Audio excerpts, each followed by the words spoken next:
and the lostness. Do not fail on your mission, explorers. Good luck. There's 7 more. And also documents to help the students along their process drama journey. And the lostness. Here are some examples from the other subjects that I've been taking care of. Marnie will speak specifically about there's 7 just a moment. And also for dance, there's PowerPoint slides that include the stories, some of which students have encountered in previous. Here are some examples from the other subjects that I've been taking care of. Marnie will speak very detailed about there's 7 just a moment. And also for dance, there's PowerPoint slides, some of which students there's also that is a picture of an adventure land where students have to choreograph a dance without going to fair, because we're trying to think across Queensland what's the celebration that most places have, it would be the local show. And also all of the stuff that's associated has teacher resources as well as student.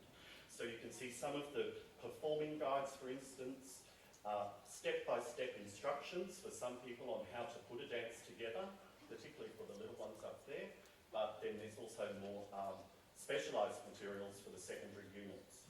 Here's some further examples from drama.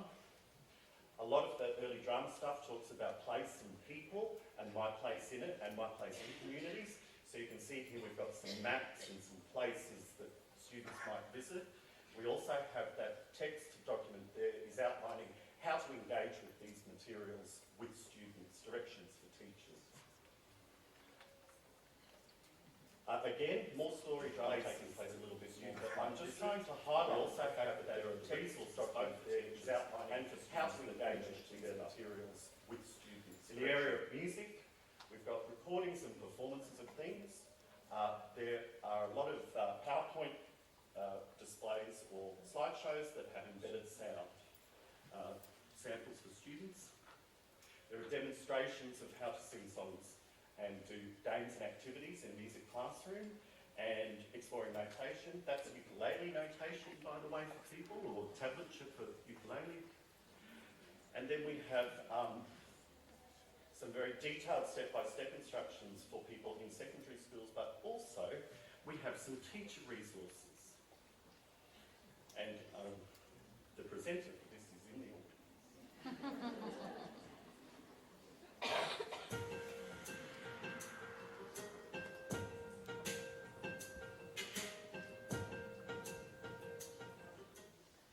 Two old tortoises going for a walk. Good morning, said one. Shall we have a little talk? Oh yes, said the other. I do enjoy a chat. So they walked along together with a natter, natter, nat. Natter, natter, nat.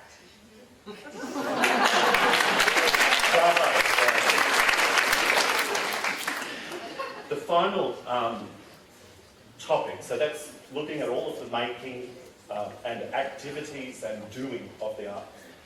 In the area of responding, which is not separate but interrelated, we've organised them in this way. So if you were to go and look at some responding resources, you would find some explanatory slideshows and booklets on different art forms, such as this one. This one focuses on dance in Asia, or dance in Asian countries. And alongside those slideshows and visual representations, of course, there are worksheets, activities, discussion starters, flashcards, idea sheets for kids to engage with, and ways to run debates or discussions within class, or do blogs or vlogs or various other things as well. And I've just provided at the very end of my part, I'm about to hand over to Marnie, some of those activities as they're outlined specifically for responding. I hope in a really short amount of time, I've whetted your appetite for some great resources to achieve those things that Michael challenged us with together, and that this is this part of that story. Thank you.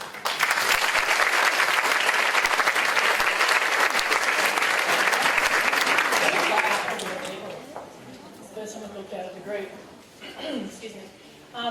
I think all of us are very familiar with literacy and numeracy conversations in the last little while, and I've had a surprising numeracy moment. I know, I wasn't expecting it either.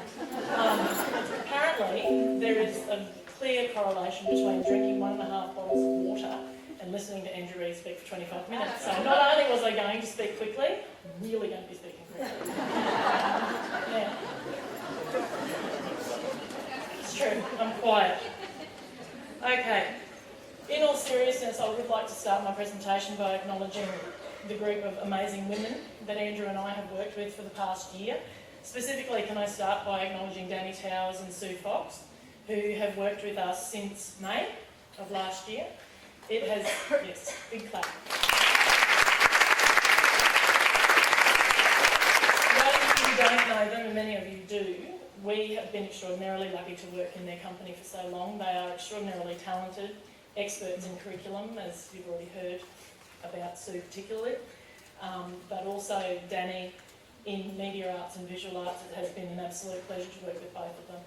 Can I also say, and I can't read all of them out because I'd love to, but I can't, the list of women that is on that screen there, it has been our privilege to work with them, to have a collection of people who are curriculum experts from across Queensland, who have brought a great love and respect for arts education, excuse me, and for their respective subjects to the table every day.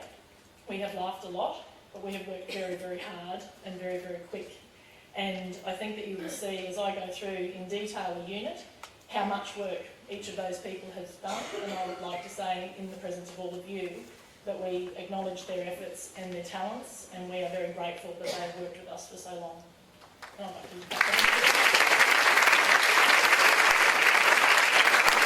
Okay, so this is what I'm going to do. I'm going to unpack a sample unit, which is a visual arts year 3 and 4 unit called Meaning in Found Objects. And then you're going to get a little bit of a show bag for the secondary teachers, of which there are an enormous number in the room, of secondary art visual resources, and for primary and secondary media arts resources also. I will be moving quickly. Most of our conversations usually start somewhere or circle very quickly around assessment. So the way that this presentation will go is that there is a prompt question there for you, and it basically is, what are you going to get? So what will an assessment task do for you? Essentially, those of you who've taught outside of Phase 3 subjects before will have seen them. They all pretty much look like this. GTMJs pretty much look like GTMJs. This is an assessment task for this unit, so all of the things that you're going to see are from that unit of work. So what does an assessment task do for you? It'll unpack the strands for you, it'll ask targeted and specific questions, and it'll identify the features of a model response. What does it give you? Well, you can't read it, but it's awesome. There are a number of pages. I've even taken out some. There are planning pages that are included in the assessment task also, but it does go through and does outline making and responding targeted questions for the teaching and learning experiences of the unit. Okay, I'm not sure if Juliana is here, but we should acknowledge, well, she is, oh good. I don't know. Oh, she's right there. She's right there. Oh, affectionately, Juliana coined one day, and it stuck for about a year, the term the orbit. So what you see on the left-hand side of the screen is called, we were calling it Juliana's orbit, but we probably can't tell you to go out into Queensland and call it that. We're just going to affectionately refer to it as the orbit. And to the right, you see the guide to making judgments, also less cool, referred to as the GTMJ. Essentially what those two documents do, and you get this in an assessment task, they speak to each other and they demonstrate the qualities of the task that the students. And ultimately, obviously, they're part of the assessment, they help you to make decisions. Pardon? We did too. Yes. Yes. What is it? Okay, so then you would also get a model response. And Andrew showed some examples of that in his presentation. So a model response effectively is taking the blank assessment task and then showing you an aspirational response. And so what you see here is the aspirational response, the model response for that unit, that 3-4 unit about meaning in found objects. So what it will also do, and I do go into it a little bit later when we talk about the small boxes that you see peppering that screen, is that it will tell you where and how it aligns to the achievement standard for the band. Okay? Again, demonstrating the mad skills of those children that we managed to drag in off the street in order to create them. That's not a grown-up pretending to be a child. Okay? So what do we see in the little boxes? Essentially, they take the language from the GTMJs and they use it to identify the qualities and features of a model response, and they help you to make decisions. So what you will see, and you can't see it, you will see it when you get it, is down the bottom, it would identify language and features of the C. And at the top, it identifies language and features of the A. So it's meant to demonstrate the nestedness of the GTMJ. So the qualities of your decision making, the nested nature of it means you would see in an aspirational response features that are indicative of A through E. And here's some more. Okay, now your decision making, the nested nature of it means you would see in an aspirational response features that are indicative of A through E. All that stuff I just said, pause that, because this is really important, but I didn't do it, so I'm going to do some more. Okay, so with the CC2 materials, Andy did speak to this earlier. Now, your decision list of all the nested nature of it means you would see in an aspirational response features that are indicative of what the unit of work provides. All that stuff I said, pause work, because this is everything that you need to do. And what it will do is tell you CC2 materials, what all the resources are, will give you all the decision list of all the nested nature of it means you will see in an aspirational response features that are indicative of what the unit of work provides. All that stuff I said, pause work, because this is everything that you need to do. And what it will do is tell you materials and what all the resources are, will give you all the decision list of all the nested nature of it means you will see in an aspirational response features that are indicative of what the unit of work provides. All that stuff I said, pause work, because this is everything that you need to do. And what it will do is tell you when you download all the resources are, will give you all the decision list of the nested nature of it means you will see in an aspirational when you go to the features that are indicative of what the unit of work provides. All that stuff I said, now I'll show you the system. And what it will do is tell you when you download all the resources are, will give you all the decision list of the nested nature of it means you will see in an aspirational when you go to the features that are indicative of what the unit of work provides. All that stuff I said, now I'll show you the system. And what it will do is tell you when you download all the resources are, will give you all the decision list of the nested nature of it means you will see in an aspirational when you go to the features that are indicative of what the unit of work provides. All that stuff I said, now I'll show you the system. And what it will do is tell you when you download all the resources are, will give you all the decision list of the nested nature of it means you will see in an aspirational when you go to the unit of features that are indicative of what the unit of work provides. All that stuff I said, now I'll show you the system. And what it will do is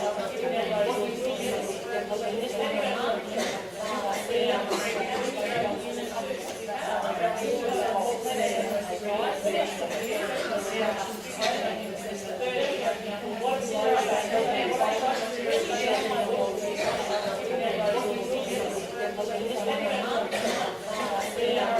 nature of it means you will see in an aspirational when you go to the unit of features that are indicative of what the unit of work provides. All that stuff I said, now I'll show you the system. And what it will do is tell you when you download all the resources are, will give you all the decision list of the nested nature of it means you will see in an aspirational when you go to the unit of features that are indicative of what the unit of work provides. All that stuff I said, okay.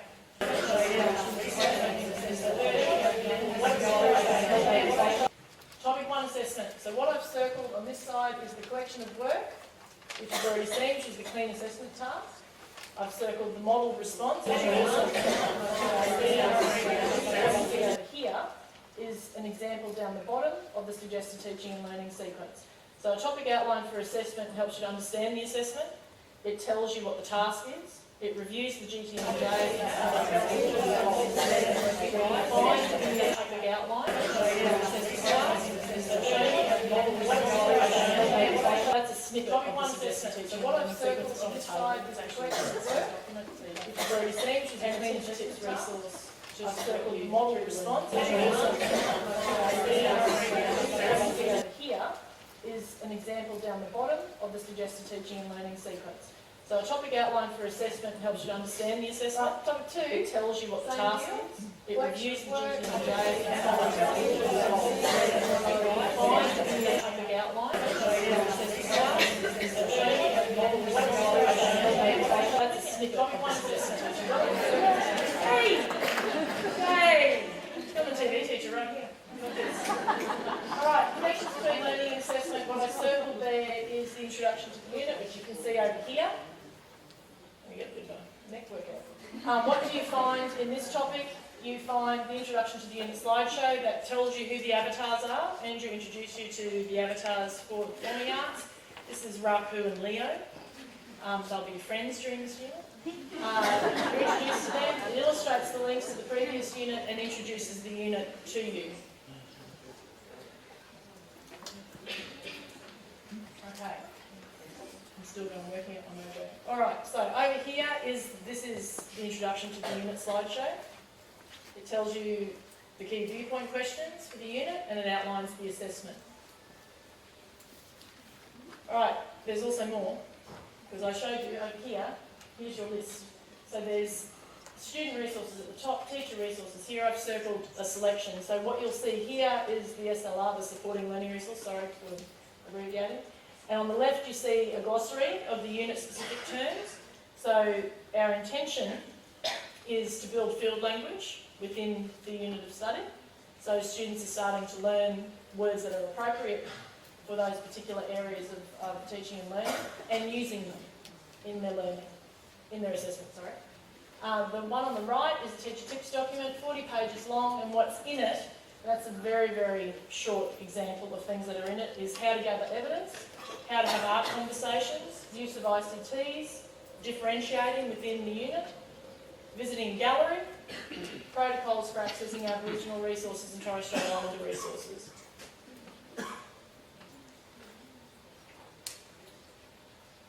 I've got this. I've got it going on now.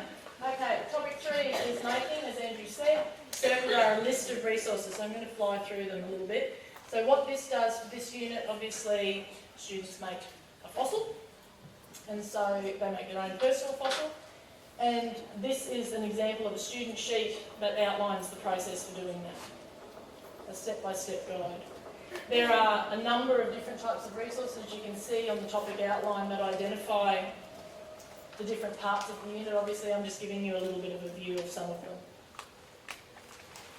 Okay? And then also slideshows.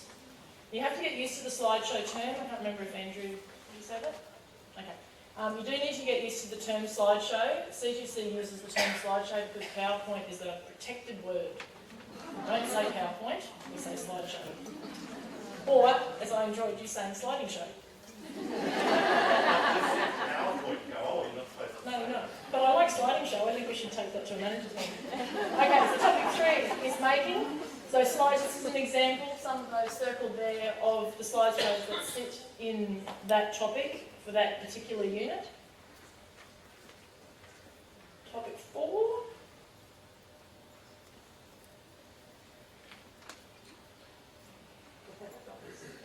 Alright.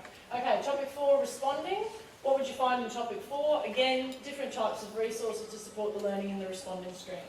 And so that's just an example of a slideshow that comes from that particular topic. It informs, obviously, the assessment in responding for that unit. Okay, again, another example of a model response student sheet, which you would see marries to this. Okay, so for secondary visual arts, we have, as you saw in the original diagram sheet provided, we were able to create one 7-8 unit and one 9-10 unit in visual art. Okay, and the same for these. So for secondary what you're seeing is an example of, we have, as you saw in the original diagram sheet provided, we were able to create, trying to show you a little bit of a show and one 9-10 unit in visual art. Okay, and the same for these. So for secondary what you're seeing is an example of, we have, as you saw in the examples of diagram sheet provided, instructions trying to show you a little bit of a show and one 9-10 you see in visual art. That process being done from the beginning of developing what you're seeing is an example. So we have, as you saw in the examples of diagram sheet provided, instructions trying to show you a little bit of a show and one 9-10 you see in visual art. That process being done from the beginning of developing what you're seeing is an example. So we have, as you see, extraordinarily cooperative and helpful artists from everywhere, basically, and some who are also art teachers, so we're very grateful.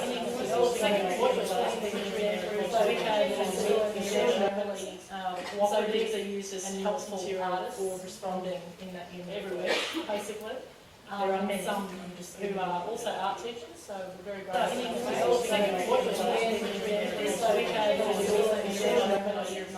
So these are used as helpful digital software in art everywhere, basically. There are some who are also art teachers, so very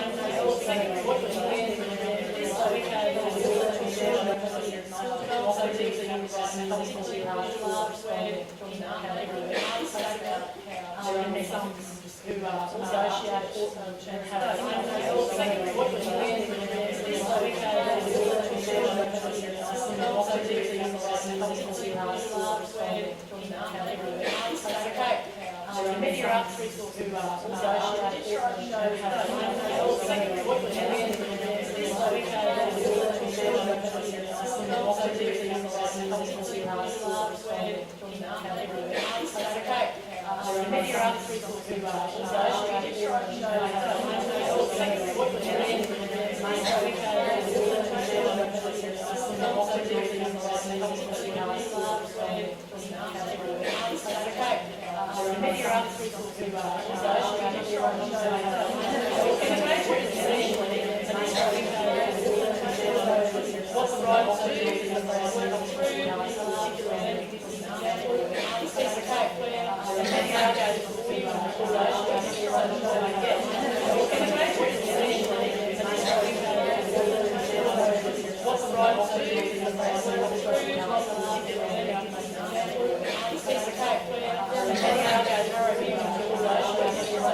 analysis. Right, secondary resources. Now, it's very important to acknowledge the fact that we have a fairly expansive copyright team at C2C who work tirelessly to make sure this is some applause. Everything that you see that sits on a topic outline above acknowledge the fact that we have a fairly expansive copyright team at C2C who work and be published. Everything that sits below, make sure everything that you see that sits on a topic outline that's called above none of that we have a fairly expansive copyright team. So those things are published, but everything above that line, make sure. So what you see here is everything copyright resources. So if there's a video that's on a topic outline that's called above none of that we have a fairly expansive copyright team. So those rights is another example above that line. Make sure. So what you see here is every copyright resources. So if there's a video that's on a topic outline that's called above none of that we have a fairly expansive copyright team. So those rights adds another example above that line. So make sure. So what you see here is every copyright resources. So if there's a video that's on a topic outline that's called above none of that we have a fairly expansive copyright team. So those rights adds another example above that line. So make sure. So what you see here is every copyright resources. So if there's a video that's on a topic outline that's called above none of that we have a fairly expansive copyright team. So those rights adds another example above that line. So make sure. So what you see here is every copyright resources.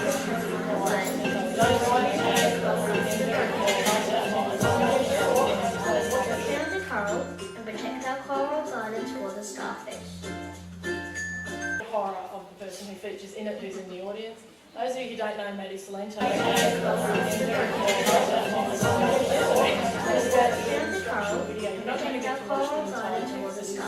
decent length, but just enough to make her hay features in a listening audience. Those of you who don't know Maddie Salento,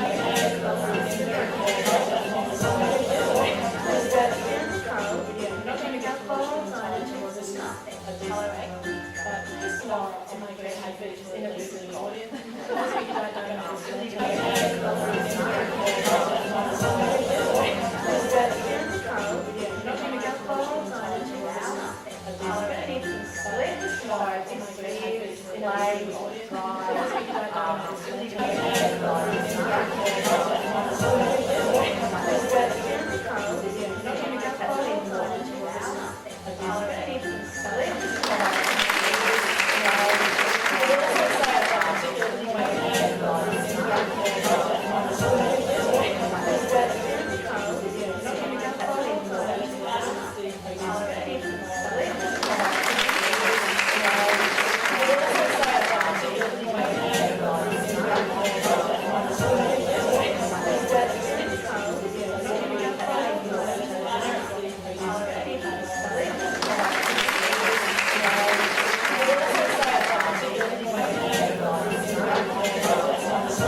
Shall